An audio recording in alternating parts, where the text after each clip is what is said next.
Okay, welcome everyone. Well, in today's episode, I'm going to be reviewing my writing goals for the first quarter of 2023. For those of you who are new here, my name is Oyemi Chinwakona, and you're welcome to the Build Writing Podcast. I did talk and say that I would have a lot of goals in January, February, March, but there were a lot of things that happened, and one of the major things that happened was the idea of a better me in the future condemned my present. Now, I don't know how I'm going to articulate this, but the idea of a better me in the future condemned my present is simple. I'm a writer. Okay, I want to be a writer. And I try to write when I can, when I will. Most of the times I can, but I will not. Okay? Now, I see them and I'm like, okay, I'm right. I can't write good poems. Or at least it's not good enough for me. Yeah, it's crap. And I'm like, okay, let me relax. No need. Or in the future, the muse is going to speak to me in the future. I am going to have the skill to be able to whip out a poem, and that's fantastic. That's awesome. I'm going to be able to write a story, a fiction that's awesome, wonderful. That when people read it, like, wow, who wrote this stuff? This is fantastic. I love this piece. You know, what was the author thinking of? What was the writer thinking of when they wrote this stuff? This is intellectual. This is wonderful. This is nice. I think of this in the future. So what happens is that I don't write in this present. I hope that that future will come. You see, the things that I can really control is the present. I cannot control the past. It is gone. I can only learn from it. I cannot control the future. I can only invest in it by doing things in the present, by delaying gratification, by working and showing up so that I can have a future where I can say that I am a poet, where I can say that I write. Every other thing is just a deception. And so this is me confessing, the idea of I will become, of course we want to, if we keep working we'll become better, but that's not what I'm talking about. What I'm saying is I will become better in future. So instead of doing this thing now, let me wait. I think majority of these things happening is because probably people romanticize it, and then we've conjured fantasies in our mind of what it means to become a writer, what it means to become a poet. Maybe that's why uh, I'm having these issues. Yeah, or probably maybe this is me trying to point the blame to someone else instead of accepting the blame and move on and do the things that I need to do with my life. What does it exactly mean to be a poet? I know I would make episodes of really diving deep of what it means to be a writer and means to be a poet and just a writer too. But what does it really mean to be a poet? To be a poet doesn't mean that you get to sign books for people that you've published. People bring their book, your book that they bought, and you sign your signature on it. And they ask you a question that, what were you thinking when you wrote that poem? And you're like, I was thinking of how my life was such a crap. I'm just joking. But seriously, like, what were you thinking? I was seriously hungry when I wrote that poem. I was tormented by hunger. Is that what it means to be a poet or to be a fiction writer? When you hear of a writer, what exactly comes to my mind? What exactly comes to my mind? What exactly comes to your mind? Do you think of, oh, you have a best-selling book and people buy 100 copies of your books, 100 million or something like that, and you may get to make a lot of money. Or probably you don't make a lot of money, but you're popular and people know you, and people want to, when they see you, they're like, wow, I'd like to get a picture with you. Is that what it means for you to be a writer? Or you get to win an award, you win one of these awards and win all this stuff. Is that what it means for you to be a writer? What does it mean for me to be a writer? No, I need to simplify the process. I need to restructure my mind so that way I can behave in a way that will be good for me and not kill me, not kill the goal, not kill the dreams. You know, what does it mean? You see, when we start painting these pictures of what it means to be a writer, of what it means to be a writer, what we have essentially done is we do not talk about the efforts. We do not talk about the process. Instead, what we talk about are the destinations, are the awards, are the results, are the fame, are the money, and all these other things. That is what we talk about. And so when we sit to write, which is essentially the whole concept that we try to deny, those things are not there. And so instead, what we see, what we have, is a boring process. Is you struggling to write one sentence, and when you write the first sentence, it doesn't mean a thing. You have to like revise the sentence again and again and again to mean something good enough for you. We never talk about that to be a poet. It's not like in the definition. The poet is someone who conveys emotions in words. That doesn't mean anything. It probably means something, but it does not do justice to what you need to go through as a writer. I'm not saying you have to suffer as a writer, but I'm just saying that when we read a piece of fiction and it's awesome, it's sweet, that a lot went into writing that work.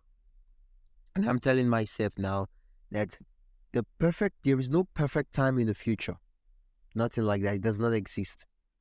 There is no time where we would have that skill. It's a deception that cuts you from becoming whatever you want to be. Simple. If I don't write now, if I don't show up and practice and improve and learn and listen to what I need to listen to, analyze poetry that I need to analyze, I come back to my work and revise it as much and as many times that I need to revise it, so I get to write something better and I get to send my work out, so I get to build my skills and I get to hone in on the skills I have. There is no time. Look, nobody's going to have a one that will just um, do it and strike it and you suddenly become a poet, suddenly become a master poet. Nothing like that. If you are not working on the task daily, if you're not waking up and practicing daily, you are not going to become that poet in the future. But if you patiently show up consistently, then you would have a hope. You would have a hope for a time where you can wish that this is the poet. This is the master poet. But don't think that you have been like you've cut off that future. There is no future to hope for. Just forget about it and move on with your life. And so that's exactly what comes up in my mind. And when I'm looking at the last 3 quarters, I had goals, I had all these things, but then 3 months is gone, and I'm like, wait. Are you sure I've not been sleeping all this time? Wait. How come 3 months just go so fast? Oh, January, February, March. What happened? What was I doing? How come I forgot about this? Well, like it's as if I woke up from a time freeze. Like I was in a coma, and I'm like, whoa. You mean 3 months is just gone, and there's nothing to show for it? How about we simplify this thing? How about we make it so simple that we don't have to think about what to do? We do what we have to do. Huh? Maybe if we do it that way, it would be easier, and simpler.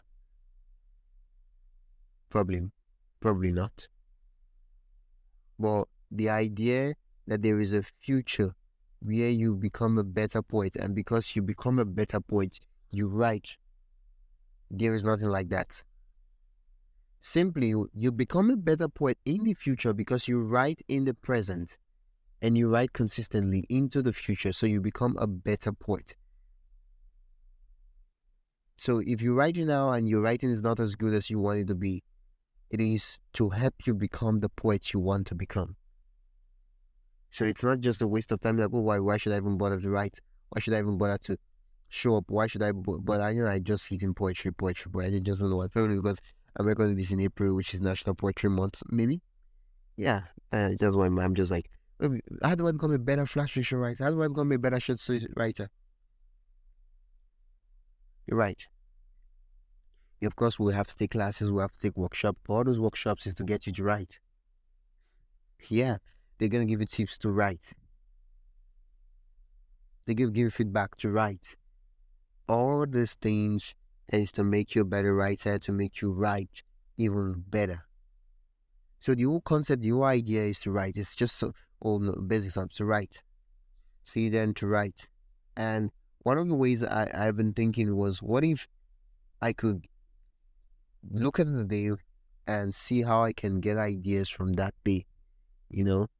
Kind of like a journaling method, but not exactly journaling method, but we go through it. The thing is, if you're not a comedian, you don't really take note of the things that make you laugh in the day. But once you become a comedian, you start. It's now what you do now is you've started writing jokes every day. Like it's consistently something you have to do consistently. You don't have to break the chain, or even if you break the chain, you shouldn't break it twice. What happens is that when you move and people laugh, you begin intrigued. Why are they laughing? What did the guy say? What was so funny about what he did? Why are they laughing? Anywhere you see people laughing, you become interested. And guess what? You will start seeing more people laughing. And when you laugh, you will begin to take note of why you laughing, what makes you laugh, and you begin to see a lot of laughter in your life. You begin to see a lot of people laughing all around you. It's not because a lot of people are laughing around. It's because you start noticing those things. You know, you start noticing those things. It's like when you become interested in vehicles, you start noticing a lot of cars. Like, whoa, this is the ration, this is the model, this is this, and but before that time, there were vehicles moving around, but you didn't really care. That was none of your business. Wasn't your problem.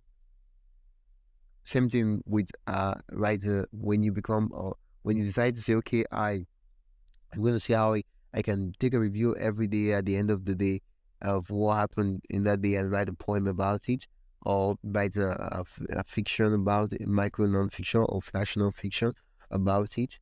And sometimes it might be a story, and that's it. It's just flash. It's just a short piece of work. Sometimes it might lead to something even bigger, but you have to like write and trap it. And sometimes we're overwhelmed because we think of big things. What if these big things was just a series of simple and simplified things added together? What if that was what the whole concept of all these big things was? And we were just overcomplicating things for ourselves. This April is a different month. So what makes it different? Is it because I set goals? No. Everybody sets goals. I say this again and again. What makes it different is the system, is the process. We get out of our mind and we do the work. And there is this point where you look at yourself and you ask yourself, at this point in time, why am I not making progress? And in future episodes, I'm going to take a tear down of the status I am, where I am now in the journey of writing. Where am I? What is holding me back? What are the challenges I'm facing? What are the problems I'm facing? How can I overcome those challenges? Why am I even facing those challenges in the first place? I'm going to tear down that one might be maybe go 30 minutes to 1 hour, but I'm going to do justice to my status. So that way I can know, okay, how can I proceed? Because sometimes you might have a problem, but because you're not reviewing or evaluating the problem, you like, oh, I'm going to do it. I'm going to try to set goals and reach those goals. I'm going to try to reach. But probably that's not even a problem. It's just that's the symptom. That's like an effect of an original cause, and you don't know that, and so you're trying to fix something, trying to fix something, trying to fix something. It's more like I give an example. It's more like you're having headache, and then you're taking headache medicine for headache to relax you. Perhaps and the headache is probably coming from let's say in the environment you work in. It's really really it's hard to breathe in that place, and there's not a lot of oxygen there. Yeah, you can breathe, but there's not a lot of oxygen. So because there's not a lot of oxygen, your blood oxygen level is reduced. it causes stress, and you start feeling dizzy and headache and all those things. And then you take the headache medicine. You're like, okay, I'm feeling headache. I'm taking headache meds, and you come back again, and you feel the headache. And they're like, okay, I take headache meds. And the headache works for some time as Riley tries to do his stuff. But the problem is not the headache medicine. And sometimes you're like, oh, it's just this headache medicine. They're not good enough. Some of them are faulty. Some of them are expired. I don't even know what the problem of these drugs are. I don't know. It was never the problem of the headache medicine. The problem is that you're treating the symptom, not the cause. The symptom is meant to give you a reflection, a direction towards what the cause is. So if you understand that, look, the room I'm staying in, the place where I sleep, the oxygen level is really low. Well, I could walk and redesign the place to allow a lot of air to enter in, and change the environment, and make things that way I get to breathe in fresh air. I get a lot of oxygen. And the problem of headache in the first place is not even a problem anymore. And even if it shows up, maybe people probably stress or so. When I take medicine, it just goes, without any hassle or stress.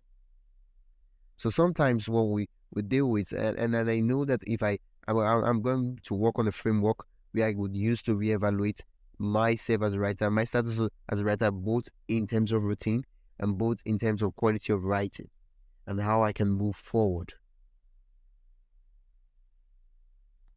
Thank you once again for listening. And I want your questions. I want to know what suggestions you have. And I want to know what are the things you've taken away from this book. I want to get to hear your voice. And so you can go to buildwriting.com/speak, and you can send me a voice message. And if, of course, you're not comfortable with voice message, you can also send me a written message in the page. So until next time, keep writing. This is Oyemi Chinwakana from the Build Writing Podcast.